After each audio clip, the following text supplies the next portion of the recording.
कल्पना कीजिए, एक अकेली लड़की समंदर के बीच फंसी हो, वह भी कुछ घंटे के लिए नहीं बल्कि पूरे 41 दिनों तक। इस लड़की ने 41 दिनों तक किस तरह संघर्ष किया होगा, बिना पानी, बिना खाना, सिर्फ मछली पकड़कर खाने के अलावा कुछ भी न हो, और आसमान की छाया ही उसका सहारा बनी हो। दूर दूर तक सिर्फ समंदर ही समंदर था, इतनी दूर कि इस जगह पर अब तक एक भी पक्षी नहीं उड़ पाया था। समंदर हर सेकंड, हर मिनट, हर घंटे इस इंतजार में था कि कब वह गिरे और उसका नाम और निशान मिटाकर पूरी दुनिया से हमेशा के लिए गायब कर दे। कुछ ही घंटे बाद उसका अपना ही प्रेमी उसी समंदर के पेट में जाकर दुनिया से हमेशा के लिए गायब हो चुका था। तो दोस्तों, इस लड़की ने किस तरह 41 दिनों तक इस मौत के मुंह से बचकर निकला, जानने के लिए पूरा वीडियो जरूर देखें। और दोस्तों, आपके ठीक उंगली के बगल में एक सब्सक्राइब बटन दिख रहा होगा, कृपया अपनी उंगली थोड़ा नीचे करके उस सब्सक्राइब बटन पर क्लिक जरूर करें ताकि आपको ऐसे ही और भी वीडियो देखने को मिलते रहें। तो दोस्तों, चलिए वीडियो को करते हैं स्टार्ट। ये कहानी शुरू होती है साल 1983 में, जब कैलिफोर्निया के एक छोटे से समुद्री कस्बे में 23 साल की एक लड़की तामी ओल्डहैम रहती थी, जिसका बचपन लहरों के बीच बीता था। उसे नौकायन यानी नाव चलाना ऐसे आता था जैसे बच्चे को खेलना आता है। बचपन से ही उसकी आंखों में ये सपना था कि वो एक दिन पूरी दुनिया के समुद्रों में घूमेगी, हवाओं से बातें करेगी और उन लहरों के साथ दोस्ती निभाएगी जिन्हें लोग अक्सर सिर्फ डर के साथ देखते हैं।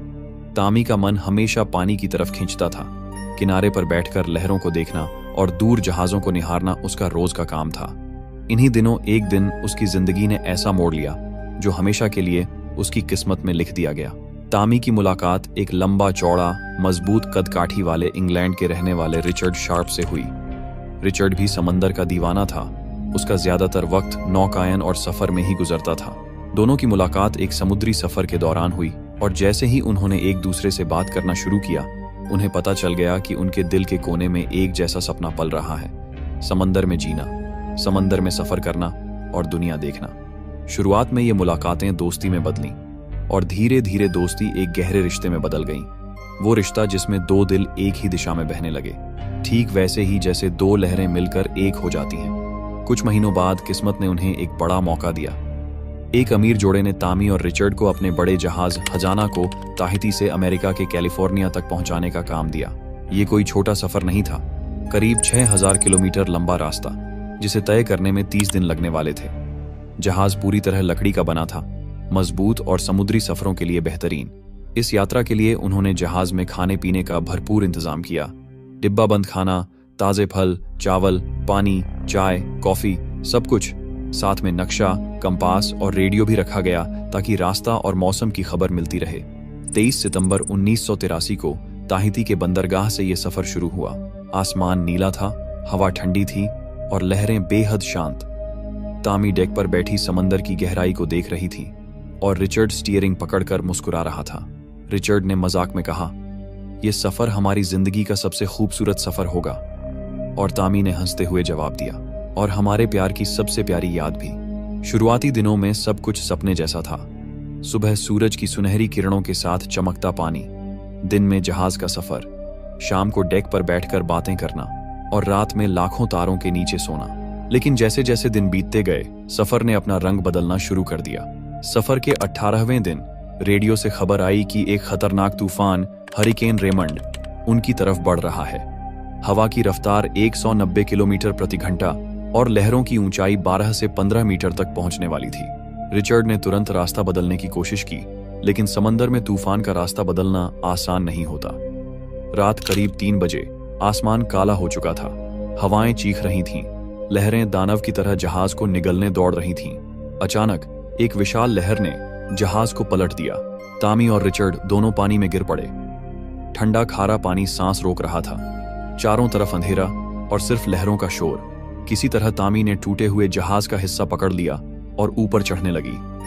तभी उसने देखा, रिचर्ड लहरों के साथ दूर जा रहा था। तामी ने पूरी ताकत से पुकारा, रिचर्ड, लेकिन हवा और पानी के शोर में उसकी आवाज डूब गई। रिचर्ड उसे देख रहा था, जैसे कुछ कहना चाहता हो, लेकिन अगली ही लहर ने उसे निगल लिया और वो हमेशा के लिए समंदर में खो गया। मस्तूल गिर चुका था, पाल फट गए थे, रेडियो बंद हो गया था और खाने पीने का सामान बह गया था। अब तामी अकेली थी, न कोई रास्ता, न कोई मदद। और चारों तरफ सिर्फ नीला बेरहम समंदर। उसे नहीं पता था कि अब से अगले 41 दिन वो अकेली इसी विशाल समंदर में जिंदगी और मौत के बीच संघर्ष करने वाली है। अब ये कहानी शुरू होती है उस दिन के बाद जब तामी अपने प्रेमी रिचर्ड को लहरों के बीच खो चुकी थी और वह अकेली टूटे हुए जहाज के एक छोटे से हिस्से पर समंदर के बीचों बीच तैर रही थी। चारों ओर पानी था, दूर दूर तक बस नीला समंदर, इतना विशाल कि ऐसा लगता था मानो पृथ्वी पर सिर्फ वह और समुद्र ही बाकी बचा हो। दूर दूर तक कोई जमीन नहीं थी, न कोई द्वीप, न कोई नाव, न कोई इंसानी झलक। इतना अकेला समंदर कि जहां तक पंछी भी उड़ते उड़ते थक जाते, वहीं तामी तैर रही थी। इसे देखकर शायद कोई समझ नहीं पाता कि इतने विशाल पानी के बीच अकेली किसी इंसान का जिंदा रहना कितना कठिन और असंभव है। पर तामी के अंदर जज्बा था, उम्मीद थी और एक अनोखा साहस। लेकिन तामी को इस बात का कोई अंदाजा नहीं था कि अब उसके साथ क्या होने वाला है। उसे पता ही नहीं था कि आगे आने वाले 41 दिनों में उसके साथ कैसी कैसी लड़ाइयां होंगी, उसके शरीर और मन से कैसी सी परीक्षा होगी। अचानक उसने दूर एक छोटी नाव में किसी को बैठे देखा। उसने ध्यान से देखा तो वह उसका खुद का प्रेमी रिचर्ड था। वह घायल था, पैर और सिर में चोट लगी हुई थी, उसकी हालत बहुत खराब थी। बिना देर किए तामी ने अपने शरीर की पूरी ताकत लगाकर पानी में छलांग लगाई और उस नाव तक पहुंची। उसने उसे अपनी बड़ी नाव तक खींचा। उसने अपने प्रेमी की देखभाल करना शुरू किया, उसकी चोटों को साफ किया, टुकड़े टुकड़े हुए जहाज पर टेप लगाई ताकि पानी अंदर न आए, और जितना हो सके खाना पानी दिया। लेकिन हालत बहुत मुश्किल थी। जहाज का एक बड़ा हिस्सा टूट चुका था और खाना पानी खत्म हो चुका था। तेज लहरों ने जहाज का बहुत सारा सामान बहा दिया था, इसलिए बचा हुआ थोड़ा सा खाना ही उसका सहारा था। उसने उस बचा हुआ खाना उन मुश्किल दिनों में सावधानी से खाया। बारिश का पानी जमा करने के लिए उसने अपने कपड़ों को फैला दिया और उनमें बारिश का पानी इकट्ठा कर उसे निचोड़ कर पीती रही। यह उसके लिए पानी की कमी को थोड़ा कम करने का तरीका था, जिससे उसकी प्यास कुछ कम होती। अगले 2-3 दिन तक उसने अपने प्रेमी की जान बचाने के लिए अपनी पूरी ताकत लगा दी। लेकिन एक सुबह जब वह नींद से जागी तो प्रेमी गायब था। वह सोचने लगी कि कहीं वह नाव से पानी में तो नहीं गिर गया। पर सच ये था कि प्रेमी पहले ही जहाज के पलटने के वक्त मर चुका था। जो उसने प्रेमी को सहारा देते हुए देखा, वो सब उसका अकेलेपन का भ्रम था, जिसे अंग्रेजी में हेलुसिनेशन या सेल्फ इंड्यूस्ड हेलुसिनेशन कहते हैं, यानी अपनी मानसिक स्थिति से खुद के मन में भ्रम पैदा करना। कई बार उसे अपने परिवार की आवाजें सुनाई देती थीं। कई बार उसे लगता था कि रिचर्ड उसे बुला रहा है, पर यह सब सिर्फ उसके मन का खेल था, जो उसे जिंदा रखने की कोशिश कर रहा था। अब तामी अकेली थी, पूरी तरह अकेली। भूख और प्यास ने उसे जकड़ रखा था। उसने मछलियां पकड़कर अपनी भूख मिटाई, लेकिन वह पर्याप्त नहीं थी। कई बार ठंडे पानी में कूदकर मछली पकड़ने की कोशिश की, कई बार भूखी प्यासी रह गई। उसने मछली कच्ची ही पकड़े बिना कभी कभी धूप में सुखाकर खाया भी था। दिन में तेज धूप और रात में ठंडी हवा में उसका शरीर झुलसता और थरथराता रहता था। वह अक्सर दूरबीन से आसपास की ओर देखती, पर कोई जहाज, कोई नाव नहीं दिखती थी। कई बार उसने दूर एक जहाज देखा तो उसने आसमान की ओर फायर गन, आग की जगह सिग्नल देने की कोशिश की ताकि कोई उसे देख सके, लेकिन दुर्भाग्यवश उस जहाज ने उसे नहीं देखा। 41 दिन बीत चुके थे। उसका शरीर इतना कमजोर हो चुका था कि उसकी हड्डियां दिखने लगी थीं। उसका मन भी टूट चुका था, पर उसने हार नहीं मानी। उसने जीवन के लिए जंग जारी रखी। फिर एक दिन दूरबीन से उसने दूर एक द्वीप देखा। उसे वह जमीन इतनी दूर लगी कि ऐसा लगा मानो एक सपना हो। वह उस द्वीप को आयरलैंड समझ रही थी, जहां जाने की पूरी कोशिश वह कर रही थी, लेकिन वह जानती थी कि वह अभी भी बहुत दूर थी। साथ ही उसने थोड़ी दूर एक नाव भी तैरती हुई देखी। उस जगह की दूरी और हालत के कारण यह दृश्य भी उसके लिए एक भ्रम था, जो उसके मन ने बनाया था। उसने आसमान की ओर सिग्नल देने के लिए फायर गन चलाना शुरू किया ताकि कोई उसे देख सके, और आखिरकार उस दूर से एक जहाज उसे दिखाई दिया।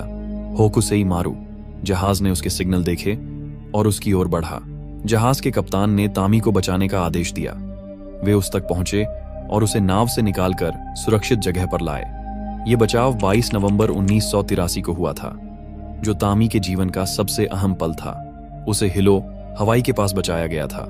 वहां कोस्ट गार्ड इंतजार कर रहा था और तामी को तुरंत अस्पताल पहुंचाया गया। जब तामी अस्पताल से पूरी तरह ठीक होकर निकली तो वह फिर से उसी द्वीप पर गई जहां उसका और रिचर्ड का एक छोटा सा नाव रखा हुआ था।